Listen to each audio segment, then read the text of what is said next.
بسم اللہ الرحمن الرحیم صلی اللہ تعالی علیہ وسلم۔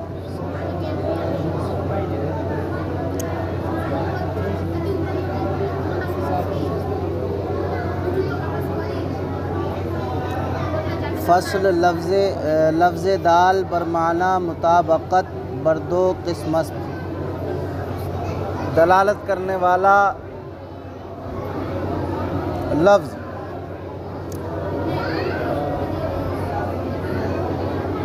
لفظ کی دلالت معنی مطابقت پر دو قسم پر ہے۔ دلالت کرنے والا لفظ معنی مطابقت پر دو قسم پر ہے، یعنی جس لفظ کی دلالت معنی مطابقت پر ہوتی ہے وہ لفظ کئے قسم پر ہے؟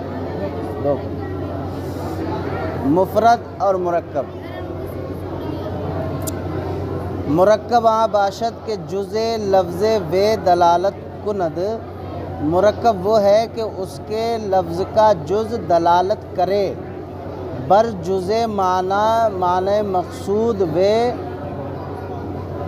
و دلالتش مقصود باشد۔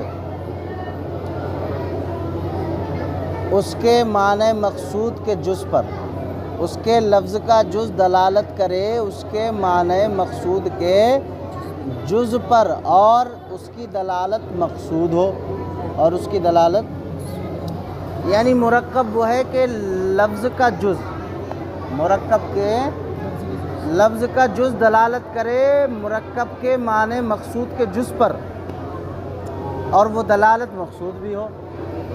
جیسے رامی الحجارہ، جیسے پتھر پھینکنے والا۔ پتھر رامی کا معنی آتا ہے پھینکنے والا، اور حجارہ معنی پتھر۔ تو دیکھیں اس کے لفظ کا جز، رامی بھی دلالت کر رہا ہے پتھر پھینکنے پر، لفظ رامی بھی پتھر پھینکنے والے پر دلالت کر رہا ہے، اور حجارہ بھی دلالت کر رہا ہے پتھر پھینکنے، اور یہ دلالت مقصود بھی ہے۔ ہم نے کہا رامی الحجارہ یہ مرکب ہے، اس کے لفظ کا جز دلالت کر رہا ہے معنی مقصود کے جز پر، اور یہ دلالت مقصود بھی ہے۔ رامی الحجارہ کا مطلب ہے پتھر پھینکنے والا، اور مقصود بھی یہی ہے۔ ہم نے بولا رامی الحجارہ، مطلب کیا ہوا؟ ہماری مراد ہے پتھر پھینکنے والا، ہے نہیں؟ ہم نے کہا غلام زیدن، کیا کہا؟ غلام زیدن مرکب ہے، کیا ہے؟ ہم نے کہا غلام زیدن، تو غلام الگ اسم ہے، زید الگ اسم ہے، لیکن مراد کیا ہے؟ زید کا غلام۔ ہم نے غلام زیدن کہا تو مقصود، ہمارا مقصد کیا ہے غلام زیدن بولنے کا؟ ہمارا مقصد ہے زید کا غلام۔ لفظ کی دلالت ہو رہی ہے معنی مقصود کے جز پر، معنی مقصود کا جز کیا ہے؟ غلام۔ رامی الحجارہ میں معنی مقصود کا جز کیا ہے؟ پتھر، اور یہ دلالت مقصود بھی ہے۔ سمجھے بات؟ سمجھ میں آ رہی ہے؟ کہتے ہیں اس کے لفظ کا جز دلالت کرے معنی مقصود کے جز پر، اور اس کی دلالت مقصود ہو۔ چون رامی الحجارہ، جیسے رامی الحجارہ پتھر پھینکنے والا، پتھر، اور یہی دلالت مقصود بھی ہے۔ سمجھ رہے ہیں؟ وہ مفرد دو قسمیں ہیں نا، لفظ کی معنی مطابقت پر دلالت کے اعتبار سے دو قسمیں ہیں، مفرد اور مرکب۔ مرکب تو پڑھ لیا آپ نے کہ اس کے لفظ کا جز دلالت کرے اس کے معنی مقصود کے جز پر، اور اس کی دلالت مقصود بھی ہو۔ اب مفرد کہتے ہیں مفرد آست کے این چنی نباشد۔ مفرد وہ ہے جو ایسا نہ ہو، یعنی اس کے لفظ کی دلالت معنی مقصود کے جز پر نہ ہو، اور دلالت مقصود ہو، ایسا نہ ہو۔ وہیں بر چہار قسم است، وہ کتنے قسم پر ہے؟ چار قسم پر۔ مفرد ایسا نہ ہو جیسا مرکب ہے۔ مفرد آست کے ای چنی نباشد، اور مفرد وہ ہے کہ جو ایسا نہ ہو، یعنی مرکب کی طرح نہ ہو. وہ ای بر چہار قسمت، اور یہ 4 قسم پر ہے. یکے آنکے جزو ندارت، ایک وہ جو جز نہیں رکھتا. مفرد کی 4 قسمیں، ایک وہ جو جز نہیں رکھتا، چوں حمزہ استفہام، جیسے حمزہ استفہام اس کا جز ہے، حمزہ استفہام کا جز ہے نہیں ہے. تو ایک مفرد وہ جو جز نہیں رکھتا جیسے حمزہ استفہام. دوم آنکے جزو دارد، دوم وہ کہ وہ جز رکھتا ہو، دوم وہ جو جز رکھتا ہو، لیکن جز دلالت بر معنی ندارت، لیکن وہ اس جز کی دلالت معنی پر نہیں رکھتا ہو اصلاً بالکل بھی. جز تو رکھتا ہو لیکن جز کی دلالت معنی پر نہ ہو بالکل. جز ہے لیکن جز کی دلالت معنی پر نہیں ہے بالکل بھی. چوں زیدن، جیسے دیکھیں زید کا جز تو ہے، لفظاً دیکھ لو زید کے 3 جز ہیں، زا یا دال، سمجھ رہے ہیں جز، جز تو ہے لیکن دلالت نہیں ہے ان پہ. زید سے مراد ذات ہے تو ذات کے جز ہوتے ہیں اعضا، جسم کے اعضا، ہاتھ پیر آنکھ ناک کان منہ وغیرہ. لیکن جز تو رکھتا ہے لیکن جز کے معنی پر، معنی کے جز پر دلالت نہیں کرتا ہے.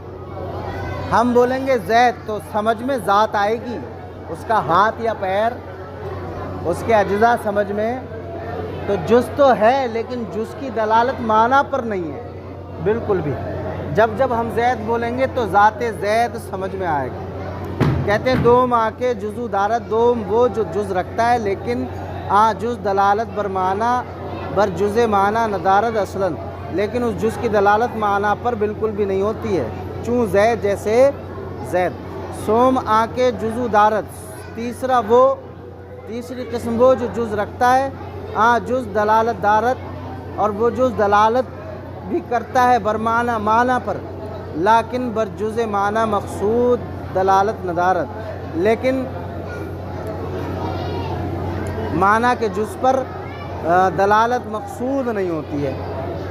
دلالت جز بھی تیسری قسم وہ ہے مفرد کی جو جز بھی رکھتا ہے لیکن اور جز کی دلالت معنی پر بھی ہوتی ہے. جز بھی ہے اور جز کی دلالت معنی پر بھی ہے لیکن وہ دلالت مقصود نہیں ہے، وہ دلالت مقصود نہیں ہے، لیکن بر جز معنی مقصود دلالت ندارت، لیکن معنی مقصود کے جز پر دلالت مقصود نہیں ہے، لیکن معنی مقصود کے جز پر دلالت نہیں کرتا ہے. چوں عبداللہ، جیسے عبداللہ، عبداللہ کے 2 جز ہیں، ایک عبد اور ایک اللہ. اللہ دلالت کر رہا ہے ذات باری تعالیٰ پر، اور عبد یہ معنی عبودیت پہ دلالت کر رہا ہے. کس پہ؟ بندگی پر دلالت کر رہا ہے نا عبد. تو معنی جز بھی ہے اور معنی پر دلالت بھی ہے. عبد عبودیت پہ دلالت کر رہا ہے، اللہ ذات باری پہ. عبداللہ باری تعالیٰ کا بندہ معنی پہ دلالت کر رہا ہے، ٹھیک ہے، لیکن معنی مقصود کے جز پر دلالت نہیں کرتا. معنی مقصود کے، مثال کے طور پہ ہم نے عبداللہ کہا تو اس کا معنی مقصود کیا ہے؟ اللہ کا بندہ. 2 جز ہیں، ایک عبد ایک اللہ. عبد معنی عبودیت پہ دلالت کرتا ہے اور اللہ ذات باری پہ دلالت کر رہا ہے. یہ کیا ہے؟ معنی مقصود ہے، معنی مقصود ہے. یہ اللہ کا بندہ یہ معنی مقصود ہے، لیکن جب ہم نے کسی کا نام عبداللہ رکھ دیا تو اب یہ معنی مقصود نہیں ہوگا، اس کی دلالت معنی مقصود پہ نہیں ہوگی بلکہ ذات عبداللہ پہ ہوگی. ذات، جب تک کسی کا نام نہیں رکھا تو دلالت معنی مقصود پہ تھی، اللہ کا بندہ، لیکن جو ہی ہم نے کسی کا نام رکھ دیا تو اب دلالت معنی مقصود پہ نہیں ہوگی بلکہ دلالت ذات عبداللہ پہ ہوگی. بات سمجھ میں آئی؟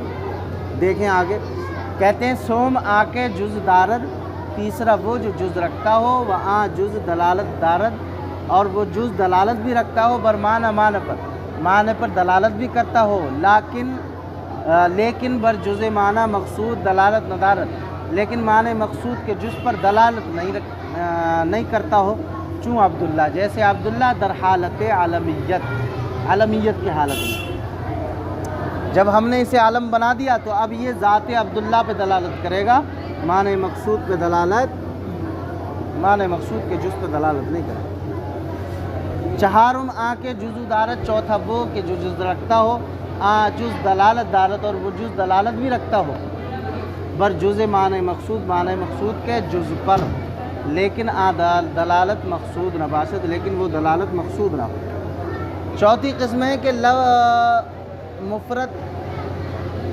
چوتھا مفرد وہ ہے جو جز بھی رکھتا ہو اور جز کی دلالت معنی مقصود کے جز پر بھی ہو، اور اس کی دلالت معنی مقصود کے جز پر بھی ہو، لیکن وہ دلالت مقصود نہ ہو، چوں حیوان ناطق، جیسے حیوان ناطق، در حالت کے عالم شخص انسان باشد، اس حالت میں جبکہ کسی شخص انسان کا علم بنا دیا گیا ہو۔ حیوان ناطق دو جز ہیں، ہے تو مفرد لفظ لیکن جز کیا ہے؟ دو۔ حیوان ناطق، حیوان اپنے معنی پہ دلالت کرتا ہے، معنی مقصود پر، اور ناطق بولنے والا یہ بھی معنی مقصود پہ دلالت کر رہا ہے، جز بھی ہے، معنی مقصود پہ دلالت بھی ہے۔ حیوان ناطق بولنے والے حیوان کو کہتے ہیں، جز بھی ہے، معنی مقصود پہ دلالت بھی ہے، لیکن معنی مقصود دلالت مقصود نہیں ہے۔ دلالت ہم نے کسی کا نام رکھ دیا حیوان ناطق، کسی انسان کا، تو اب وہ دلالت مقصود نہیں ہوگی، بلکہ جب ہم بولیں گے حیوان ناطق تو ذات حیوان ناطق سمجھ میں آئے گا، دلالت سمجھ میں نہیں آئے گی۔ جب ہم کہیں گے حیوان ناطق تو حیوان ناطق کا معنی کیا ہے؟ بولنے والا حیوان، یہی معنی ہے اور یہ مقصود بھی ہے۔ لیکن جب ہم نے کسی کا نام رکھ دیا، علم بنا دیا حیوان ناطق، تو اب بولنے والا حیوان مراد نہیں ہوگا، یہ دلالت مراد نہیں ہوگی، بلکہ اب اس انسان کی ذات مراد ہوگی جس کا نام حیوان ناطق رکھا گیا ہے۔ دیکھیں، کہتے ہیں چوتھی قسم وہ ہے جو جز رکھتا ہے اور معنی مقصود کے جز پر دلالت بھی کرتا ہے، جیسے حیوان ناطق جز تو ہے، دو جز ہیں اس کے، اور دونوں معنی مقصود پہ دلالت بھی کر رہے ہیں، لیکن دلالت مقصود نباست، لیکن وہ دلالت مقصود نہیں ہوتی ہے، چوں حیوان ناطق، جیسے حیوان ناطق در حالتی کے علم شخص انسان باشد، اس حالت میں کہ جب کسی شخص انسان کا علم ہو، جب کسی کا نام رکھ دیا گیا تو اب اس سے ذات سمجھ میں آئے گی، دلالت مقصود نہیں ہوگی۔ کہتے ہیں فصل مفرد برسے قسم است، مفرد 3 قسم پر ہے، اسم و کلمہ و ادات، اسم اور کلمہ اور ادات۔ اسم مفرد کی 3 قسمیں ہیں۔ نحو کے اندر کتنی قسمیں تھی مفرد کی؟ 3۔ اسم فعل حرف، اس میں بھی 3 قسمیں ہیں، اسم کلمہ ادات۔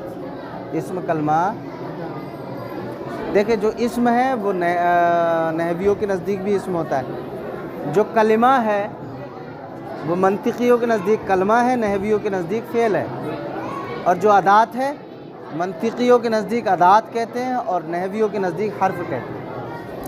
کہتے ہیں مفرد 3 قسموں پر ہے، اسم، کلمہ، ادات۔ زیرا کے معنی لفظ مفرد،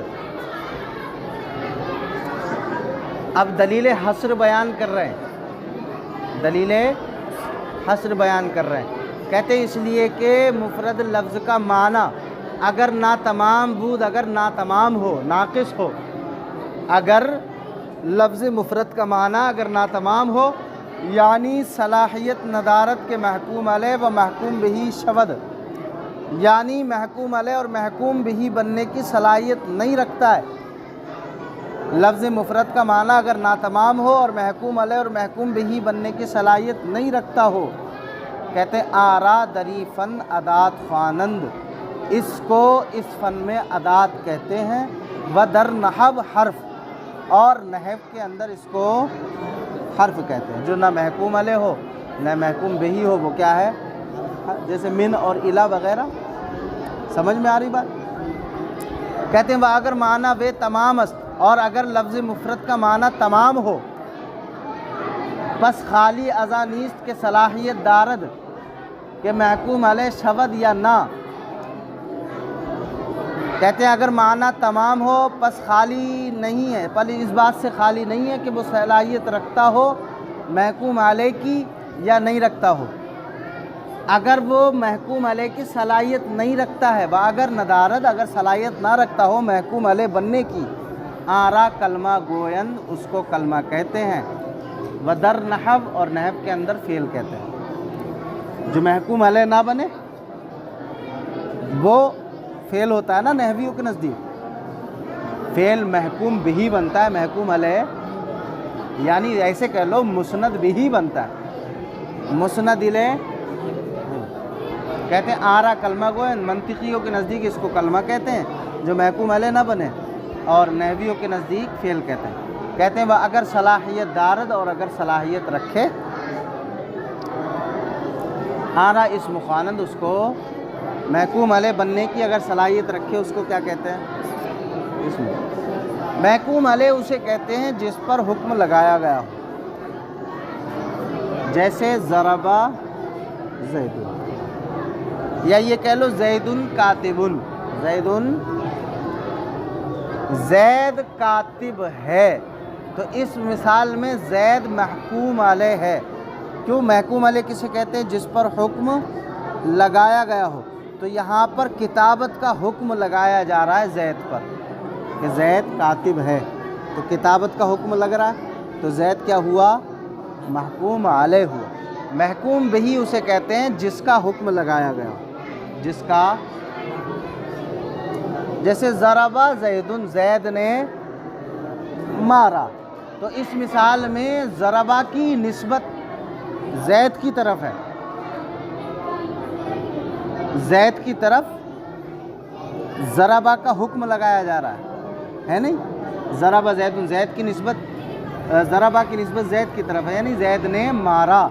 تو ضربہ اس مثال میں محکوم بہی بنے گا. سمجھ گئے؟ محکوم بہی. اور اس کو نحویوں کے نزدیک یہ کہتے ہیں مسند اور مسند الیہ. ضرب زید، ضرب مسند، اور زید مسند الیہ. اور زید کاتب، زید مسند الیہ، اور کاتب مسند. اور اس نحویوں کے نزدیک محکوم علیہ اور محکوم بہی کہتے ہیں. مسند الیہ کو محکوم علیہ اور مسند بہی کو محکوم بہی. سمجھ کے بات؟ کہتے ہیں اگر صلاحیت رکھتا ہو تو اس کو اسم کہتے ہیں. بس.